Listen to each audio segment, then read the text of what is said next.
folks, welcome back to another episode of the Hunter Ridge Podcast. I'm your host, Tyler Redmond, and on today's episode, I'm joined by Wade Rush, host of Bubba Rountree Outdoors. You can find him on YouTube, you can find him on Facebook, and not only that, he's actually got another YouTube channel of poultry stuff. Actually, I haven't posted any videos in a while about that, but he's still got a channel, some old archive videos about that. But I am joined with Mr. Wade today. Wade and I have been great friends for a couple years. And Wade, good to have you on here, buddy. How you been doing, man? Oh, it's great to be here, Hoss. I hope you're doing good. I am doing great, man. I'm doing good. Well, to get started, go ahead and let us know, how's everything in the BRO studio going? It's going. We finally got back to a time of year whenever the weather has moderated enough to where Rachel and myself can get back out here. And whenever Hammer can get over here to help, he gets over here about once a month. He gets over here to help. But here lately, I bet we've moved a ton of stuff up into the attic. So, excuse me. So that has been taking up a lot of time, just getting space ready to commence construction, getting everything out of the way so we can finish getting stuff put together. Oh yeah, for sure. That's cool, man. Well, I know you become a grandpa just a few years ago. How's the grandkids doing? Oh, the grandboys are doing fine. They are 4 and I think they are 3 and 5 now. So they've Wow. been in kindergarten. I got one fixing to start grade school here real soon. Oh wow. Does that make you feel old? Yes, it does. Well, buddy, like I said, man, I actually started watching y'all's channel back in 2017. I remember the first video I ever saw of you guys was, I can show you which one it was. It was one of the dog drive videos in 2017. Hmm. And you may agree with me on this, but the thumbnail was your daddy, Captain Buster. Yep. And for a minute, I thought he looked like Stan Potts. He looked like him, and he had the mask on, and his mustache was hanging over. And I'm like, oh my gosh, that looks like Stan Potts. So I Yeah. clicked at the video, and like I said, I just fell in love with the channel, man. I'm glad that I come across a Christian safe YouTube channel for hunters out there, because like I said, not a lot of just YouTube channels in particular are like that. And I'm glad I come across you guys, and No, we keep it all G rated. It is safe for the whole family. praise the Lord. That's awesome, man. Amen. Amen, for sure. Well, how uh how did you get started in hunting? Who got you into hunting? Oh wow, that was we've got a video series. It's called Deer Dog Driving in South Carolina, or a South Carolina tradition, and it's a series that goes all the way back to the beginning, like about 1963, whenever these guys first started getting together, and old high school buddies from the Camden area from back in the 50s and 60s, and they hooked up and started a club. And some of the old guys that actually started it, only a few of them are left, but they're still here, and it's the club. It's the roots of what they started all the way back in the early 60s. Whew. And like I said, I watched that one video. That I watched all parts of those videos. And that first one, man, that was some old photos. Yeah, it goes back a long, long way. That's good, man. Yeah. Since we're talking about that, yeah, who started the dog drive tradition over there? Was it somebody outside of y'all's friends and family, or was it inside y'all's group that started It it? was all inside. Captain Buster, Tommy Bone Hammond. Um, uh, Remember Uncle Bubba Powers? I'm sure you've seen him in some of our. He went home, I think, in 2016. But those were the gents that started this club. Billy Shiver, he's also gone home now. We've got so many folks that started this thing that have all gone home now, and Yeah. but it's been around a long, long time. And most of us are the kids or grandkids of all of those gentlemen that started this thing. Wow. Well, I know, like today, I see people like the Stokes boys, Heath and Yep. David Stokes, and then that what's that punk guy named? Carl Cambites. Yeah, the Cambites crowd. Yeah, Carl started hunting with us a long time ago. Yeah, we got pictures of him all way back in the 60s or 70s, early 70s, I think. Wow. And don't you just love seeing the young guns, the little kids, especially Phil's Oh little yeah. girl? We have watched Katie, we have watched Heath Stokes, we have watched the Air Boys all grow up. From time they could barely carry a shotgun, they full grown men and women now. And so yeah, it's been a lot of fun watching those youngins grow up, watching them take all their first deer, and some of them have turned into some fine hunters. They sure have. Wow, that is amazing. Was it your? I'm sure it was your daddy and a lot of other people that got you into hunting, probably. Oh yeah, I can. The first time that I ever went on a dog drive, I was 6, and this would have been back in the early 70s, and Captain Buster, we went over and were hunting the Vinson farm, which was my grandparents. We were hunting the Vinson farm, and it dropped down to like 17 degrees that morning. And Captain Buster had warned me in halftime. We're brothers, Russell, and he said y'all ain't wearing enough clothes, and we insisted that we figured we had on plenty of clothes. Well, I don't know how far we got into it, but we just about froze to death. And but Grandma's house was pretty close by, so we went in there. And at that time, they still cooked, did everything over a wood stove, and so we huddled around the wood stove and warmed back up. But that was my first hunting trip. Oh, wow, but so you basically grew up into the dog drive hunting style, Yes, evidently. yes, I did. And now the one that we did not do a lot of still hunting or sitting and stuff like that, but we most of it was every Saturday. There was always a dog drive every Saturday, and it was an all day hunt, and it was an all day family affair. Somebody cooked lunch and all that. It was just a great day of hunting, and that's the way I grew up. Ah, that's awesome. Like I said, that first experience for me, that was pretty cool. And I know my dad did that years ago, and actually that was the first time he'd done it in years. But Hmm. that I think that brought back some memories for him. And then, like I said, man, like I said, I didn't shoot or see anything, but I'll definitely go again because it Yeah, was fun. I love being outdoors, and it may not be the kind of hunting that suits everybody, but there's a lot of folks just like me that absolutely love it. And I'm the kind of guy, I don't care how you do it. I don't care if you want to wear a loincloth and you want to hunt with a pointed stick. I don't care. If it's legal in your state, get after it and do it however you want to Right. do it, but just get out there and do it. That's exactly right. I love that. Um, how have you ever like gotten?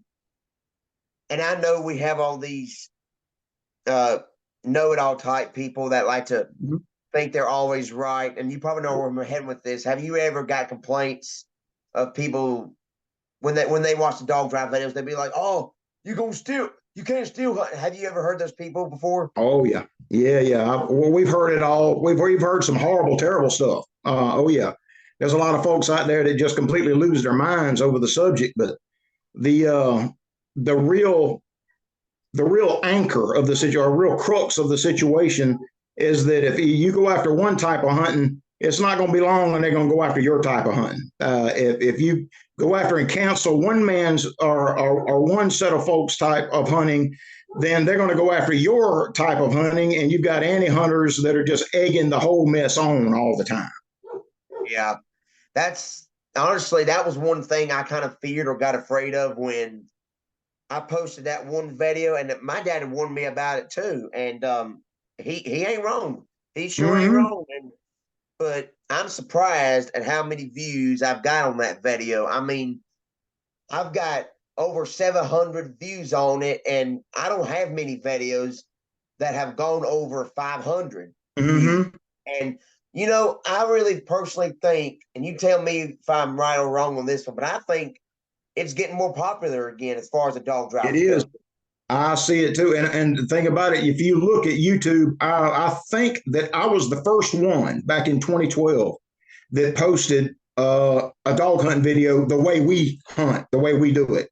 And it just exploded. It surprised us at how popular that it got. and now you look at YouTube now, there used to be only 3 or 4 or 5 of us that were doing this.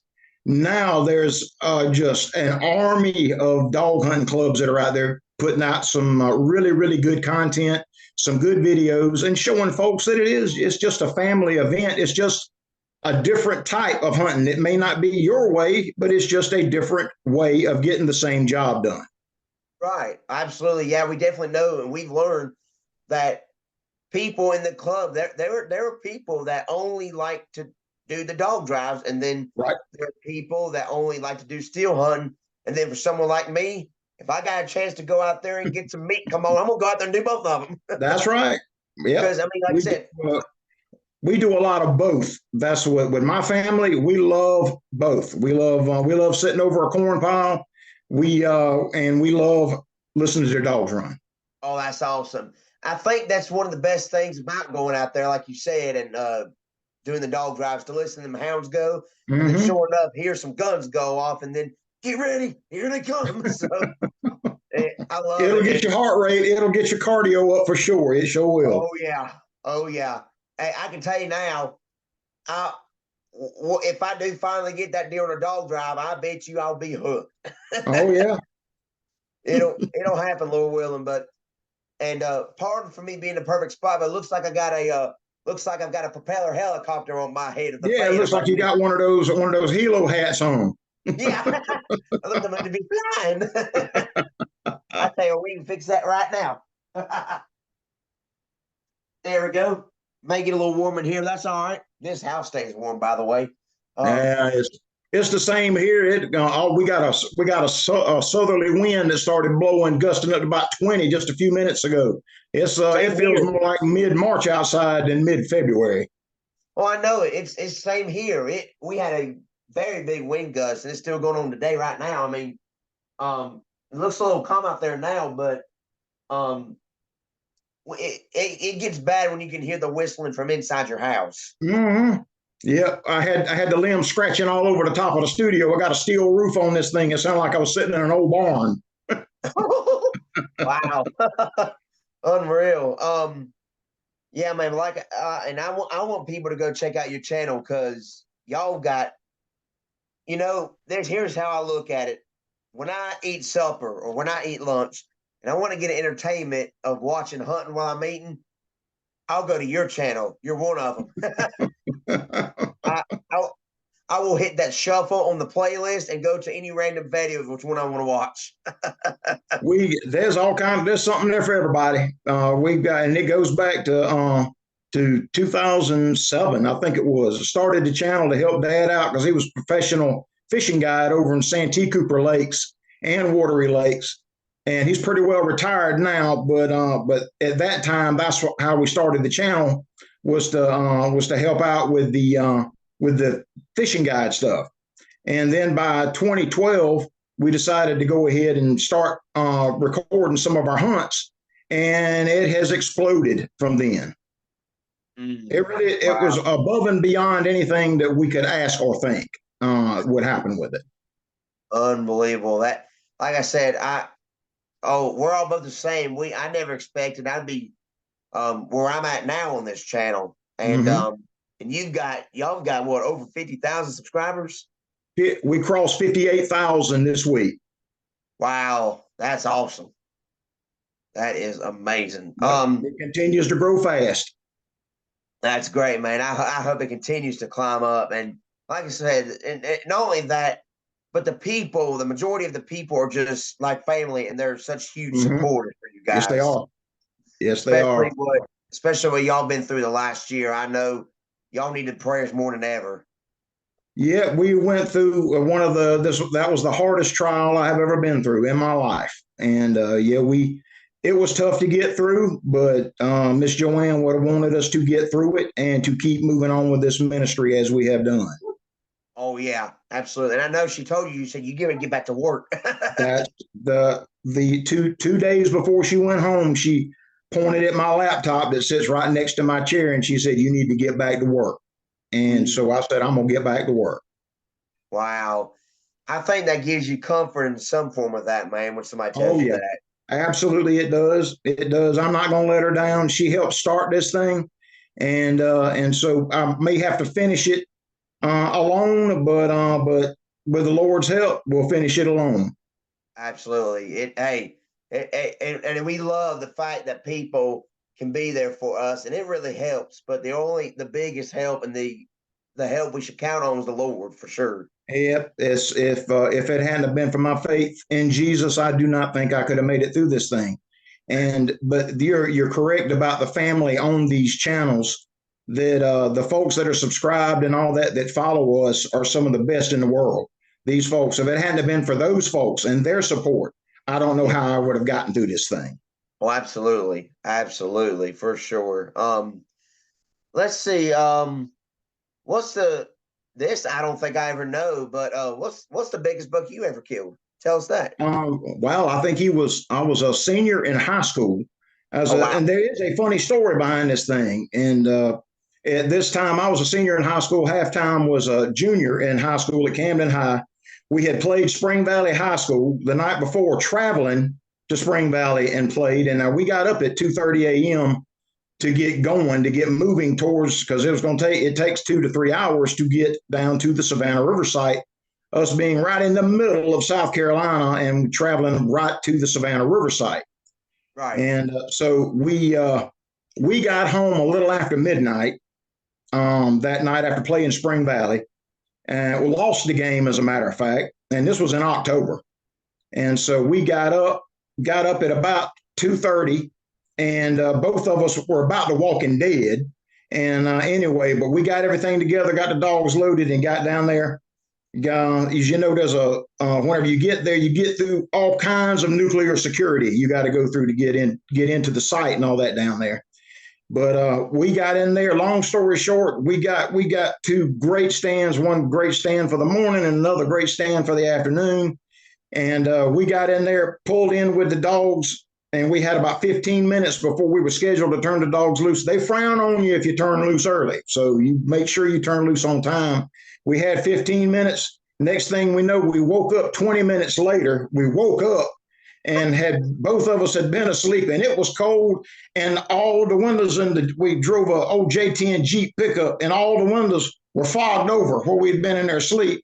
And when we woke up, there was a pack of dogs, couldn't have been 50 yards from the truck, and they were screaming outside. The dogs in our box were screaming because there were dogs screaming right there on top of them.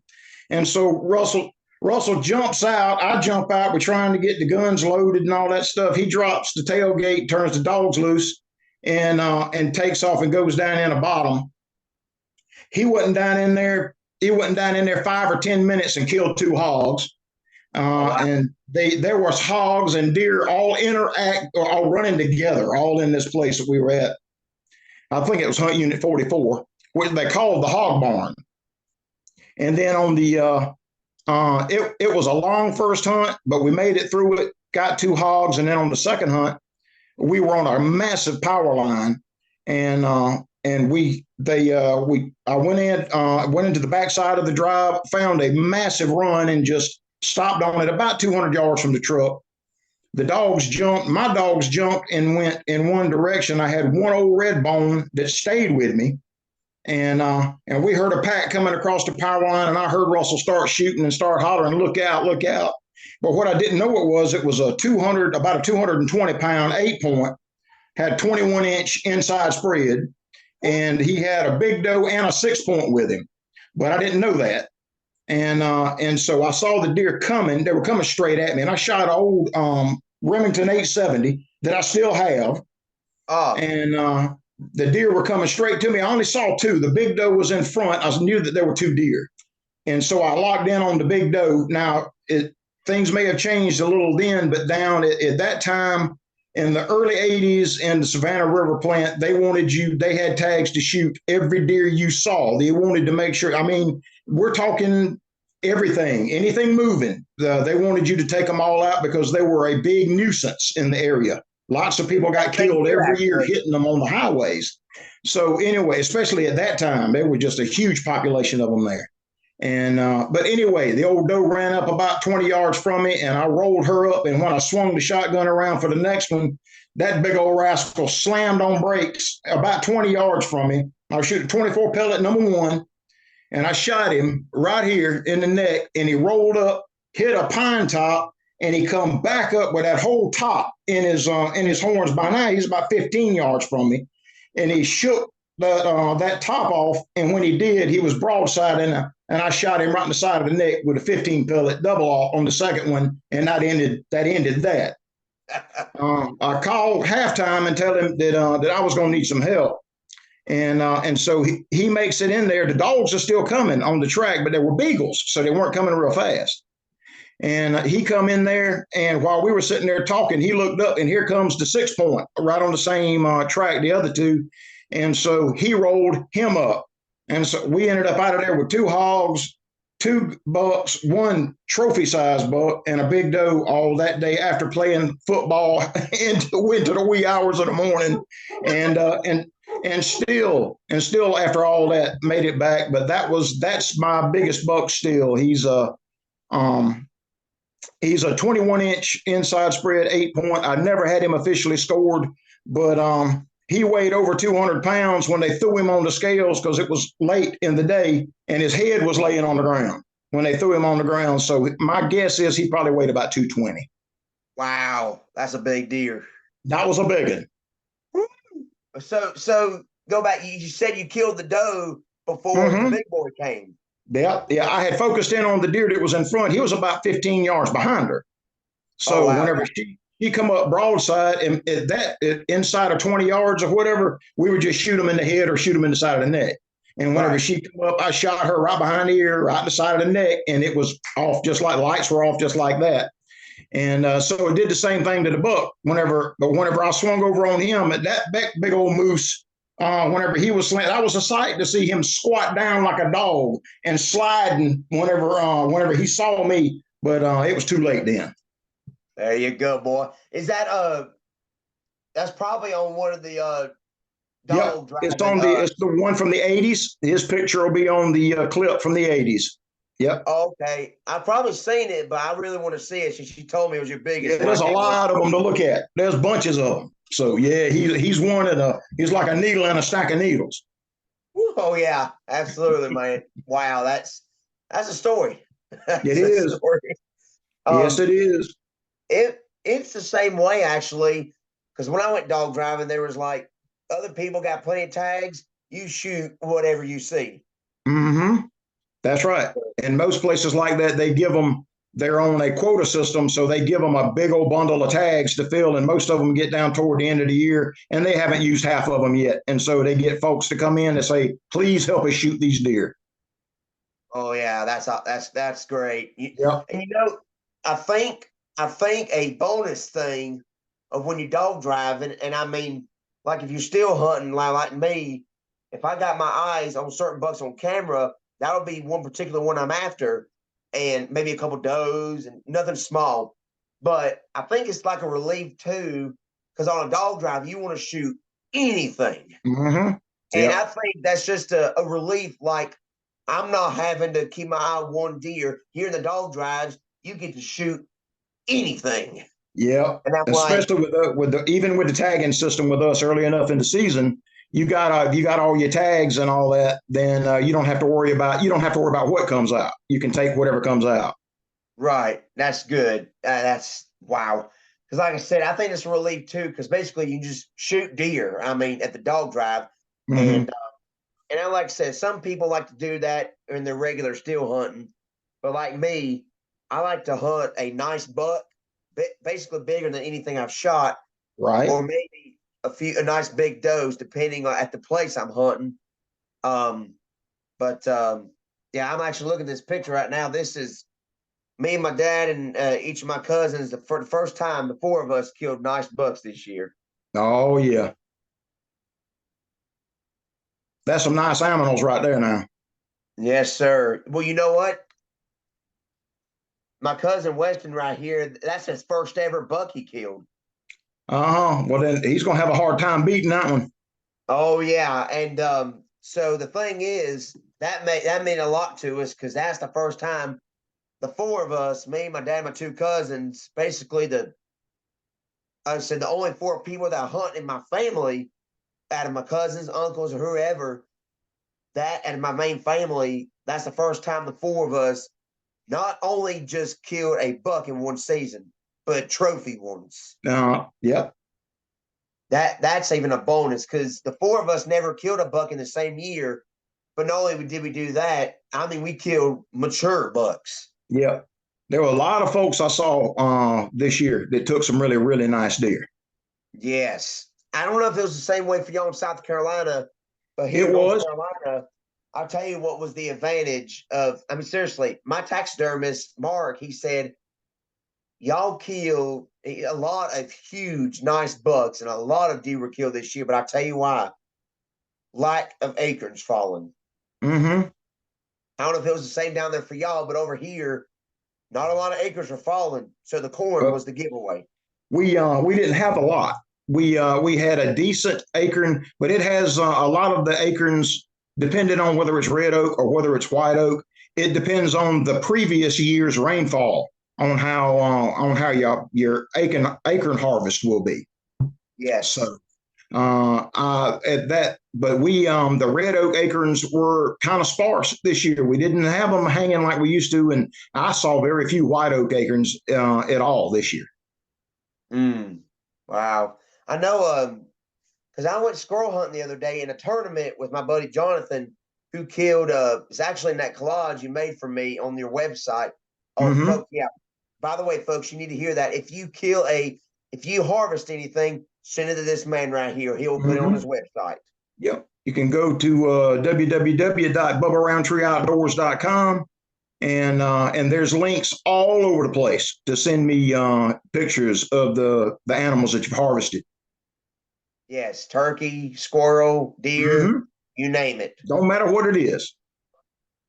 Absolutely. I was about to kill a groundhog yesterday because I saw it in the field and I was like, oh man, I wish I had my dad's 22 because he was going to put it up for the rest of the year because I had it with me. He says, I want it back. And I said, okay, because I took a squirrel hunt with me.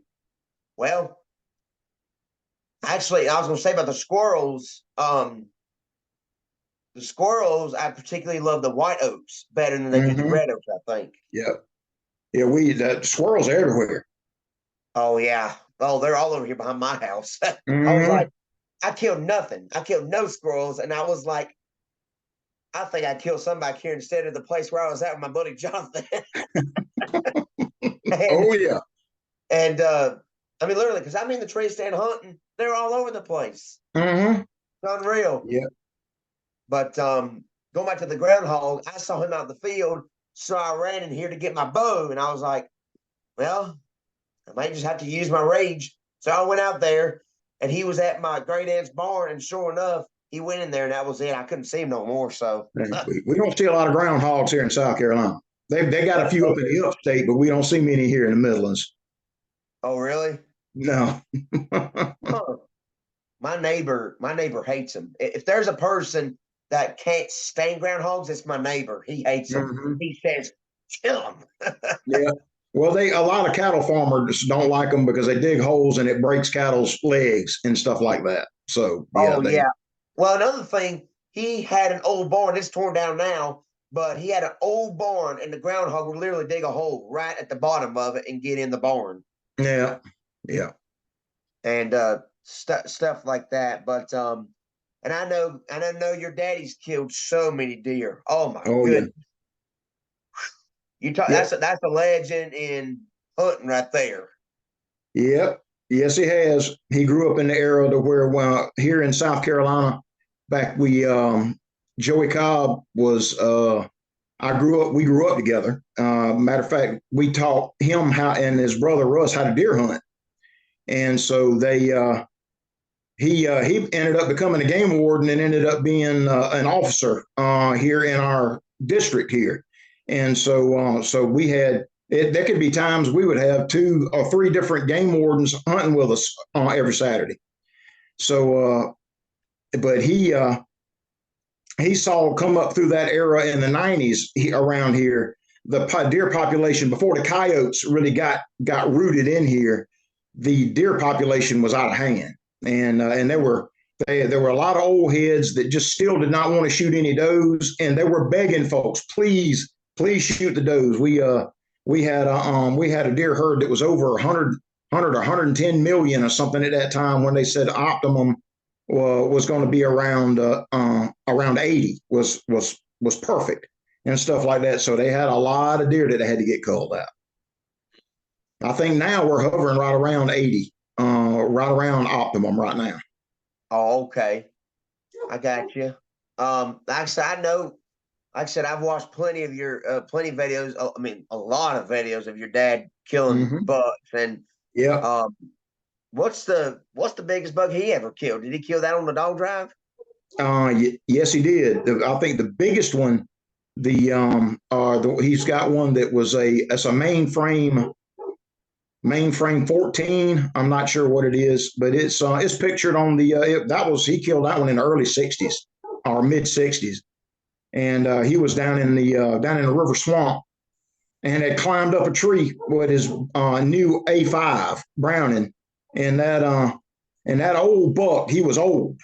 He had gotten away from the dog so many times that he had climbed up a tree so that he could see where this deer kept getting out. And the dogs would come in there, and the buck was literally crawling in a big thicket. He was down on his belly and crawling in that thicket where the dogs couldn't get to him, couldn't find him. And he shot him with one hand with that old A5 out of that tree, hanging on a limb with one tree, and shot him in the side of the neck with one hand. It's showing up.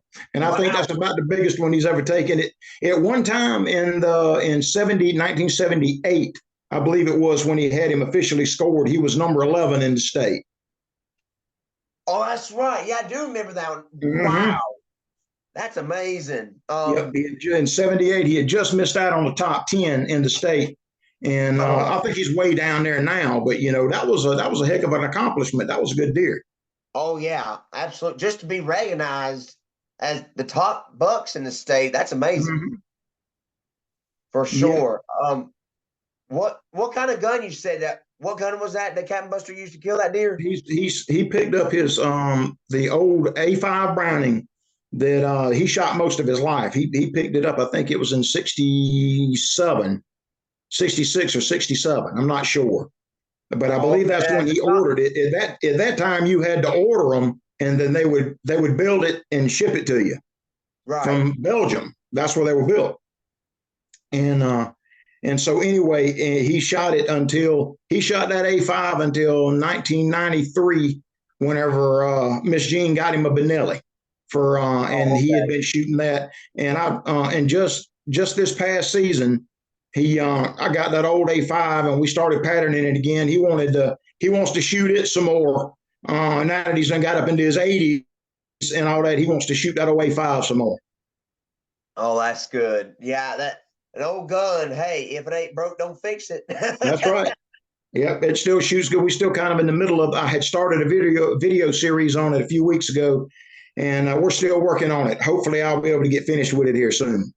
Oh, okay, that'd be good. I have to go take a look at those videos. That's a shotgun, right? Yep. Sure is. John Browning. He knows how to build a gun now. Oh yeah, man. Ain't that something? Are there any hunts that stick out to you? Like, do you have any favorite hunts or precious memory hunts of anything that you'll never forget? Oh yeah, most of the main ones was whenever my youngins took their first deer. Hammer was with Captain Buster on a dog drive, and doe, yearling sized doe came out, and Hammer didn't hesitate when the deer come out. One or two shots. I can't remember I think he was shooting old Revelation pump, and 2 shots he had her down. So, and that was his first deer. And Rachel, we were on a still hunt, and Rachel took her first deer with a 270 that I got put together and zeroed in for her and all that. And she took her first deer, which was a small, like a 4-point buck. The back whenever she was like 18, 18 or 19. I'm not sure. But Hammer got his first deer whenever he was like 12. So he started. He got one a little bit earlier. But Rachel, she likes Hammer Hammer don't mind the dog hunting, but Rachel likes the still hunting better. But Hammer would rather go wet a hook and catch a 50-pound catfish. There you go. Yeah, I'm excited for fishing too. Yes, I am sir. excited, man. I need to get out there. Yeah, I know that. Yeah, you told me that your mom, Miss Jean, loves to go troll some crappies. She loves to catch some crappie and some brown now. Yes, sir. There you go, man. Sweet. Yeah. Tell us. And now we're going to the reloading stuff. How'd Mm-hmm. you learn and get into reloading? I started reloading in 1976 whenever I was 11 or 12 years old, and we loaded because we at that time we there was always a couple of big dove shoots that we went on annually right before deer season to kind of get sharpened up for deer season. And at that time it was way cheaper to reload your ammunition than it was to buy it off the shelf. So I had an old Mech 600 Junior pre 1980s. Probably manufactured in the late 70s, and I've still got that machine today. I still load on it. Oh, But that's when I got started. I got serious about loading buckshot in the early 2000s, and started studying up on it, doing some experimenting, finding out what would work, what didn't work, learning what I needed to know, and then come to find out we could build some right awesome ammunition that'll reach out there and touch them. mm, mm, mm, mm. Speaking of ammunition, my dad pulled off something that he didn't think he'd ever do. He killed two does with one shot with his 270. Oh, I told you Mm-hmm. that, I think. Yep. I think that's one way of saving ammo. Yeah, it is. I've had that happen. I've had that happen twice. I think I've taken two with one shot, and then I've taken three with one shot. All Whoa. with shooting the solids, the Barnes triple shot. Uh-huh. They don't expand so far, and if I had a doe and two big yearlings lined up, and thought I had only killed two with one shot, but the third one didn't run off either, and went in, and the third one didn't go 15 yards, and it was lying dead in there too. And then I got two big does one year. All this was before I started filming. I wish I'd have had all that on video, but I know. unfortunately I do not. That was prior to 2012. That would have been in like '09 and 2010, whenever that Mm. happened. But yes, it does happen, especially if you got the right ammunition. Oh wow. Oh yeah, well, I was doing it, like I said, I did a YouTube review video on dad got actually he bought this 270, of course a cheaper price, but from a evangelist that doesn't hunt anymore. Right. And he was selling his stuff. And my dad got this gun and he was excited. And he got a bunch of different brands of 270 bullets. We got Winchester, we got the Federal, we got that we got the other brand is called. It's like a black case and all that, but we got some of that. That we the guy had brought us three different Federal bullets of the 270. Uh-huh. And the first one, basically, I researched. I was like, what's the best type of bullet for 270? And it was the Federal Fusion. Mm-hmm. That's a And great bullet. oh, yeah, absolutely. And I mean, there was a YouTube video where this guy sets up several gel blocks Mm-hmm. and he'll shoot to see how far it goes in. I mean, Right. great penetration. Mm-hmm. And, and I'm telling you what, that bullet proved to be itself when Dad shot those two deer. He didn't know the time he got both of them. He texted me and said, I shot, come quickly. So I went over there and he said, I think I did something stupid. he said, I tried shooting two deer with one shot. And I'm thinking to myself, well, hopefully we find both of them. Mm-hmm. And long story short, he was on the phone with somebody. I told T-Bone the same exact thing. He was looking, he just went across the gas line and he said, hey, I found one. Oh, found the other one. Uh-huh. Yeah, they were both it can be. dead. You if you get a chance to watch some videos on the barns on the X bullets. I don't think there's a whole lot out there on the Nosler E-tip, but the solids like that, they'll go through several blocks. They've got unbelievable penetration.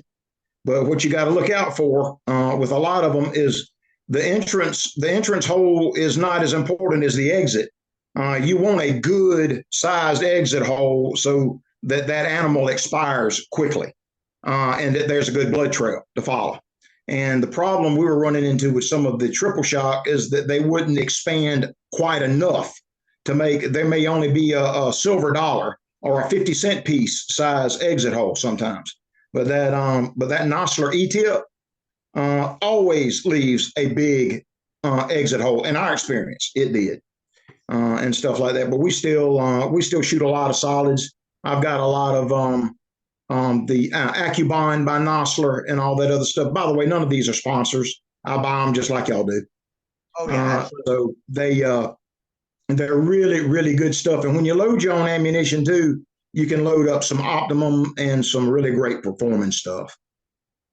there you go. About that, I was going to say, I know there's one video, and like I said, the one thing, I'd rather miss a deer than hit it and wound it and never find it. Right. Mm-hmm. That's, oh gosh, especially with the bow, that's the hardest. But I remember that one video. You probably know where I'm going to. I saw that one video. You shot that nice 8-pointer twice actually, and you couldn't find it. Was the barn bullets you saying?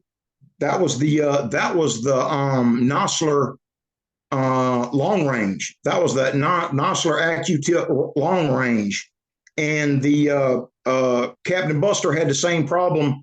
He had shot a big doe out of the same stand a couple of weeks later, and didn't find it until too late. We found it after the coyotes had got it, and there was no exit. There was no exit. The bullet went in and performed like a like a ballistic tip will. It'll go in and just bang like a varmint type round, and it didn't leave an exit hole.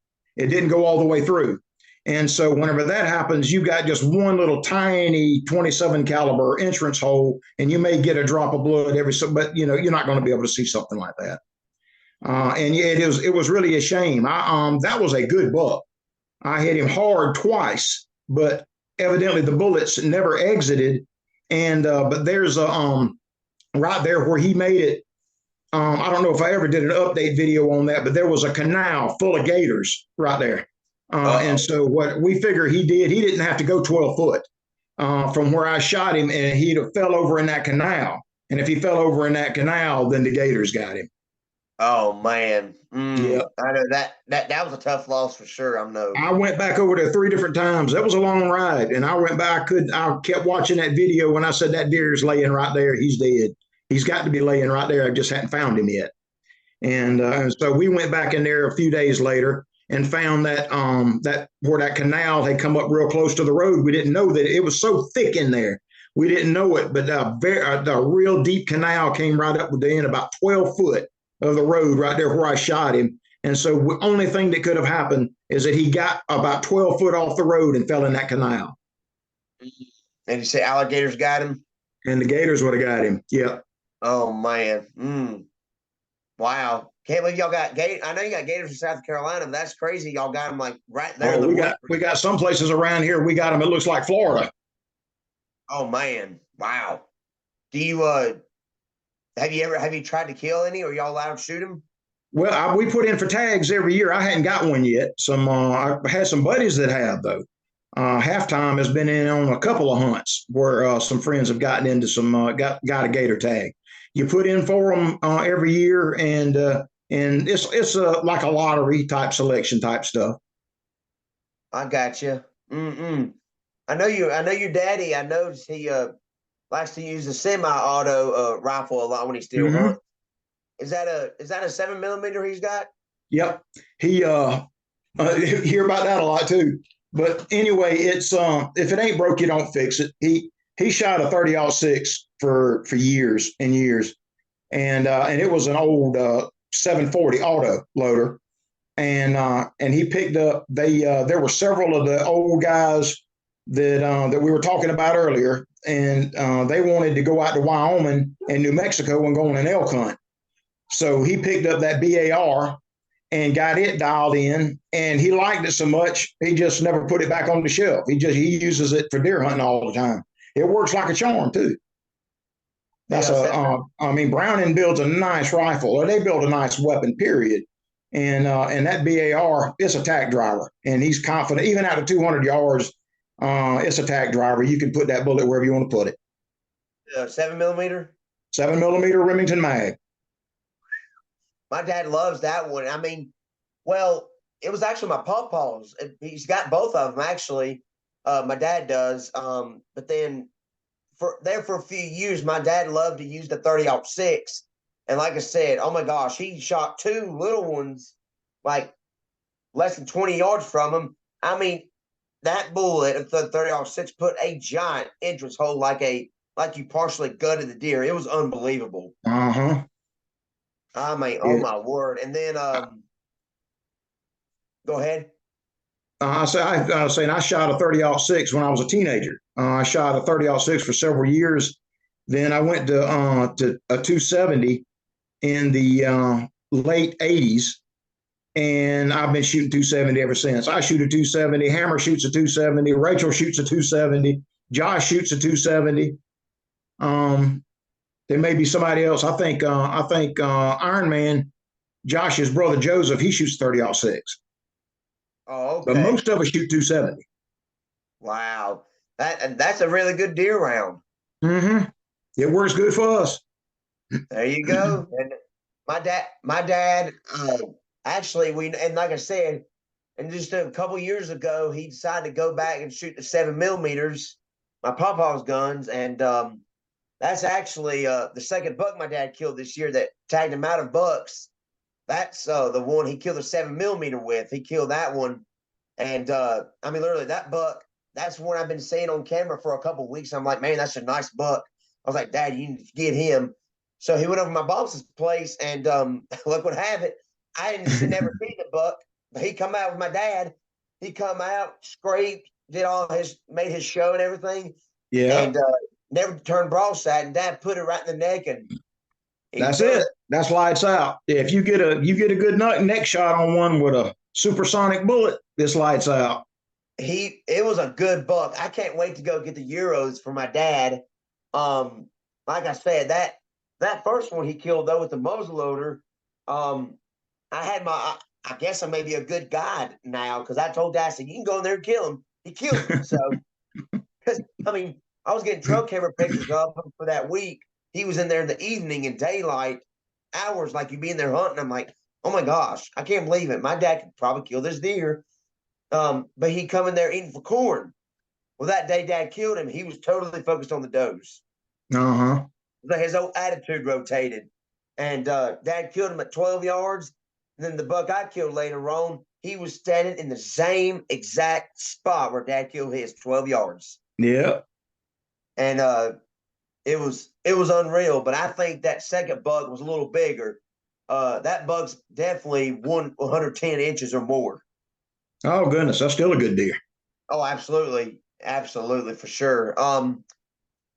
But like I said, we've had a lot of good hunting stories and hunting stuff shared. Mm-hmm. Like I said, a lot of things I've been learning from you about back when you literally had basically a hatchery. I mean, mm-hmm. A lot of chickens. How did you get in that? Because I like to do it for me as like a hobby, and I like to kind of make some money, like selling chicks and hatching them for certain breeds. Yeah, we had a lot of folks around here that were really interested in raising them and stuff like that.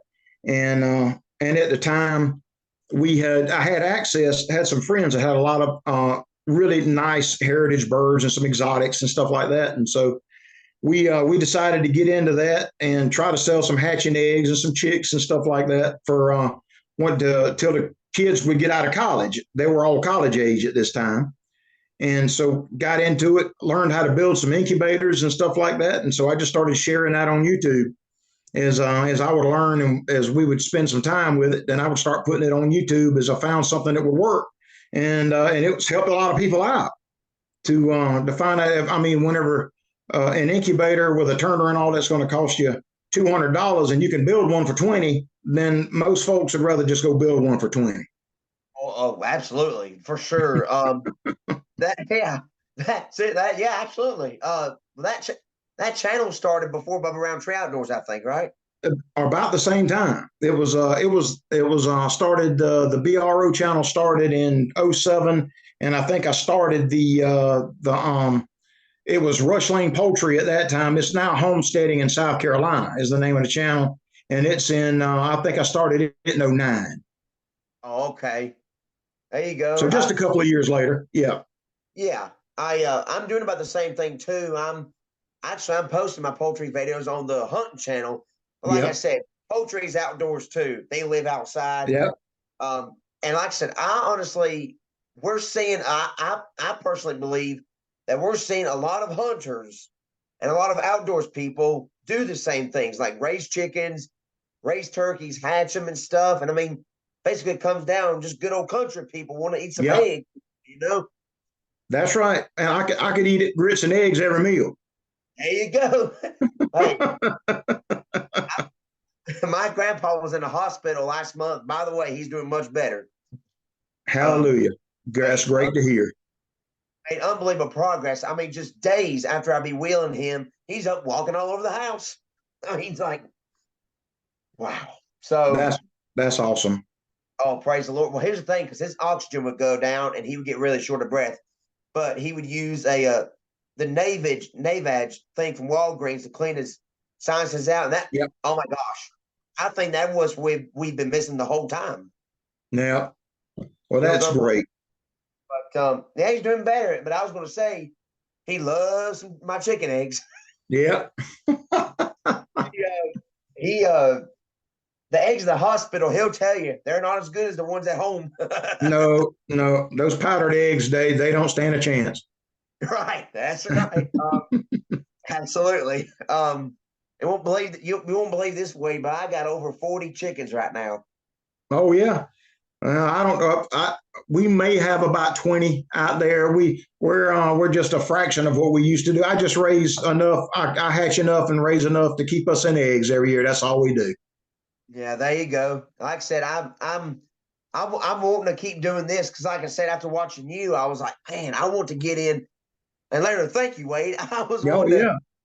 I was wanting to get into some raising some birds, and I mean, like I said, I've been raising chickens for 11 years now. This April, this March, and but I started getting to different chicken breeds, and turns out I bought some chicken. At one time, I had one flock, and then I would have to make another flock, basically for a mother hen and babies, and for just young chickens. But turns out I accidentally grabbed uh, a little baby rooster from my work, where I work Uh at now, and it was an Easter egger. So I was like, huh. that would be great. So I was like, here we go. So I started out with 3 hens and a rooster, and now he's still down there, and he's got about 7 hens with him. And I've been able to hatch some chicks. And it turns out, I guess, I've only hatched a few out of them, maybe less than 8, but majority of Yeah. them were females. Well, that's good. That's That's a good good. genetic thing. Yeah, it And is. I Some of the have, best layers that I have are just old crosses, barnyard chickens. oh yeah, they're good too, especially if you cross the two good Yeah, breeds. that's right. And like I said, well, of course, the sex links, they're the best ones ever. Yeah, there's some of the best out there. I do that some every year too. I still got some Rhode Island Reds and some Leghorns, and that's a good cross. And they're sex linked whenever they come out, so you know what they are. Oh yeah, there you go. Let's see. Yeah, like I said, I have the Easter eggers, and I have a person or two every once in a while keep in contact with me and let me know how they're doing. Yeah. The ones I hatched and sold them to, and I hatched one that was so beautiful. I mean, uh, like white on the face and black around the body. I mean, just beautiful Easter eggers. Oh man, yeah. I used to love our exotic birds too. I I see, Tyler. I hate to interrupt, but I've got to run out and check on something right quick. I'll be right back. Okay, no problem at all, buddy. I'll be right back. All right.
Sorry about that, buddy.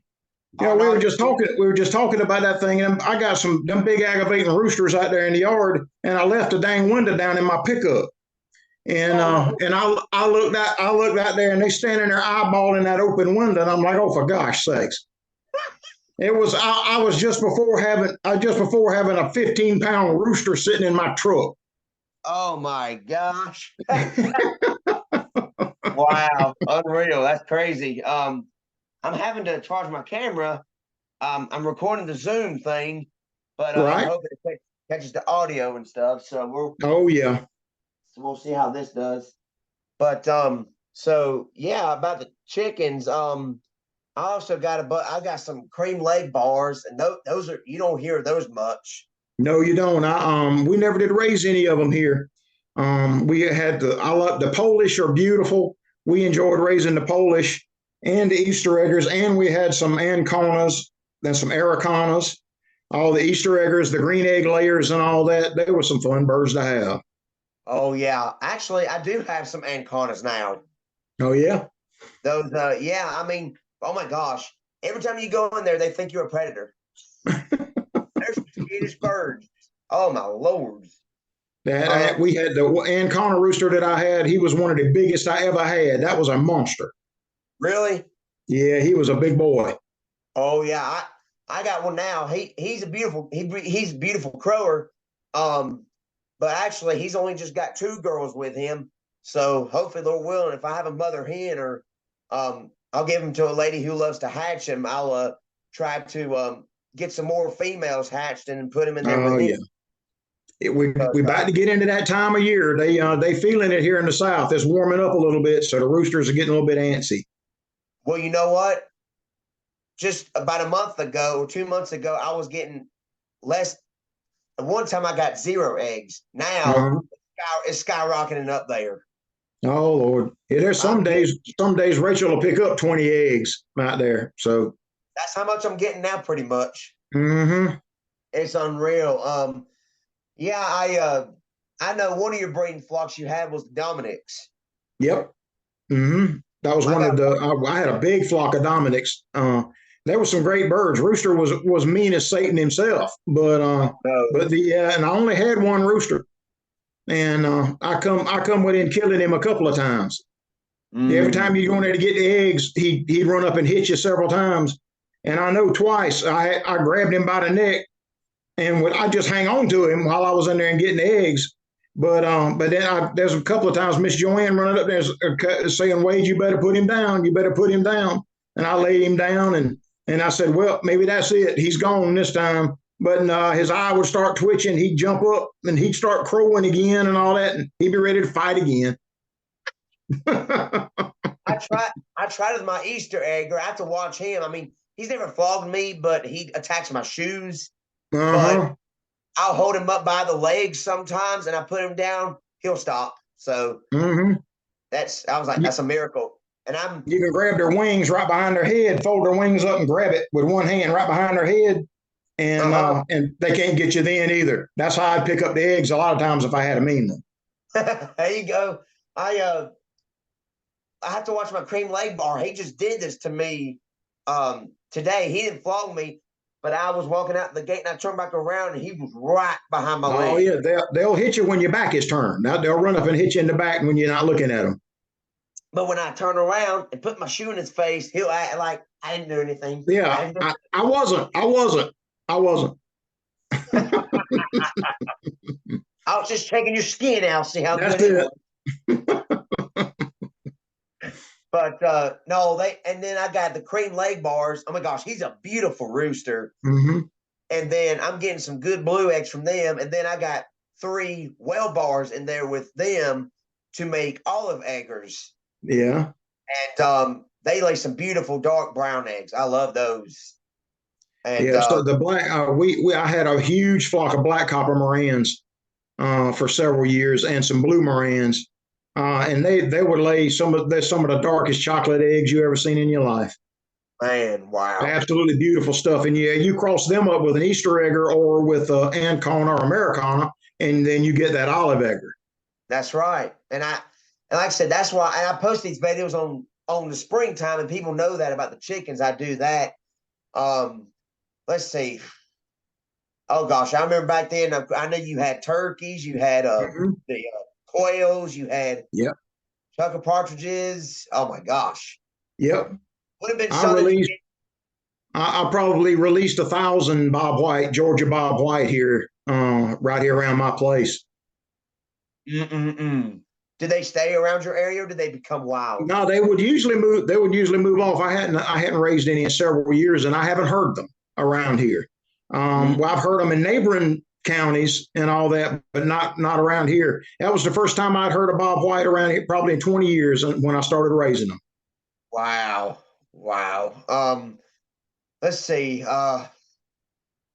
have been something if you ended up raising an ostrich. Well, we had thought about emu at one time. I had access to some emu eggs, and but we decided not to. And we were getting the kids were about out of school and all that then, and it was winding down. So we decided not to try to keep a dang dinosaur in the backyard. Oh gosh, they're huge birds. Yeah, they are. Woo. Have you ever done peacocks, peafowl? No, I had a neighbor that evidently he really don't like the way they call or the way they sound, and he said you wasn't planning on raising any peacocks, were you? I said no, not really. They just a fancy pheasant. I said, but no, I wasn't planning on raising any. Oh wow, yeah. Oh gosh, I got so many different breeds. Like I said, I do have some mixed flocks. Then my bar rock, my Dominic, my cuckoo marins are in with my Buff Orpington Speckled Sussex cross rooster, who's red. So he's made great black sex links. Yep. Mm-hmm. And the Dominic mix, oh my word, it was a beautiful like a experiment, and Yep. it was perfect. I mean, I hatched one, and here's the best part: I've never hatched a black sex link male. I've only hatched a couple, and they were all females. Mm-hmm. And the sex link Dominic mix, I gave to a friend of mine who, like I said, who may hatch some for me in the incubator. Take my eggs over to her, but she hatched or I gave her my Dominic black sex link, and just looks like a black sex link, solid Mm-hmm. black, the red stuff, but all it is that flat comb. Yeah. And beautiful bird. And I remember when she was young, I'd be down there, I'd be bending down. Sure enough, I feel something on my back. She wants to roost on me. Yep. We've had a few Oh, like that. It's usually a lot of several of the bantams and all that would be like that. They like to fly up and light on your shoulder or sit on your hat. yeah, I have a bantam flock. My rooster, and there's a light Brahma bantam. Mm-hmm. And then I have a standard light Brahma hen. I have 3 silkies. They're the sweetest birds. Oh yes, they are. They Oh really yeah. are. Then I have a white Japanese bantam, black Cochin bantam. Then I have one Bantam that it was hard to find a home for. I was like, well, I might as well just keep him. I don't think he's going to do any damage to the big chickens and my big rooster.